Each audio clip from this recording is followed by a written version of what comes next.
नमस्कार, आप देख रहे हैं वीके न्यूज और मैं युधिष्ठिर उपाध्याय। राष्ट्रीय स्वयं सेवक संघ यानी कि आरएसएस, ये वो संगठन है जिसने न जाने कितनी मानवता की मिसाल पेश की है।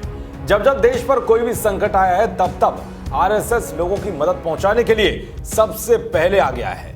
भले ही कुछ राजनीतिक पार्टियां अपनी सियासत चमकाने के चक्कर में इस संगठन को बदनाम करने की कोशिशें करती आई हों, लेकिन सच ये है कि आरएसएस ने कभी भी किसी का बुरा नहीं किया।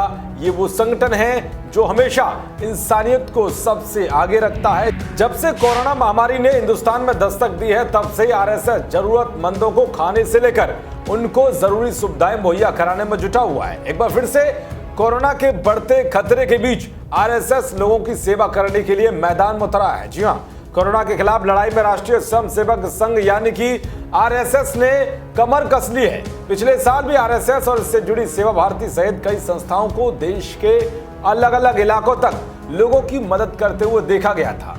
बाढ़, भूकंप और तूफान की स्थिति में आरएसएस दशकों से सेवा कार्य करता रहा है। देश भर में फैले अपने नेटवर्क के माध्यम से संघ प्रशासन के साथ मिलकर काम करता है ताकि जरूरतमंदों की मदद हो सके।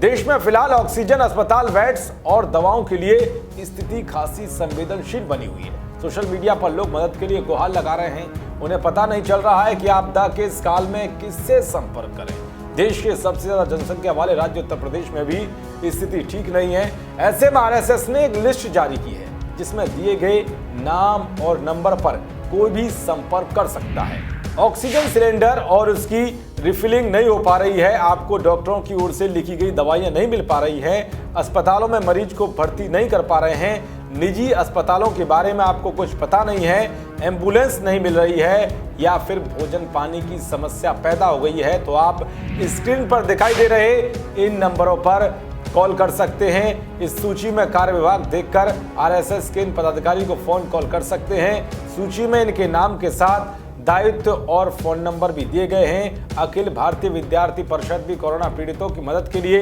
पहल कर रहा है और उससे भी संपर्क किया जा सकता है। परिषद ने भी यूपी में बढ़ते संक्रमण को देखते हुए प्रदेश के अलग अलग प्रांतों में संक्रमण से जूझ रहे लोगों की सहायता के लिए अपने कार्यकर्ताओं की सूची तैयार की है। उस सूची में दिए गए संपर्कों पर भी आप कॉल कर सकते हैं। आपको अलग अलग राज्यों में एबीवीपी के हेल्पलाइन नंबरों पर फोन कॉल करने पर सहायता मिल जाएगी। आरएसएस पार्क और खुले मैदान में लगने वाली शाखाओं को पिछले साल ही बंद कर चुकी है, लेकिन ऑनलाइन कार्य जारी रहा है। घरों में शाखाएं लगी। हर दिन लगने वाली 1 घंटे की शाखा इस संघ की बड़ी ताकत है, जहां इसके पूर्णकालिक सदस्य भी निकलते हैं। तो भाई, अब संघ जनसेवा में ताकत झोंक रहा है, तो इस तरह से आरएसएस के नंबरों पर कॉल करके आप भी मदद ले सकते हैं। आरएसएस की इस पहल पर आपकी क्या राय है, कमेंट बॉक्स में जरूर बताएं। देश और दुनिया की तमाम खबरों को पाने के लिए देखते रहिए वीके न्यूज। नमस्कार।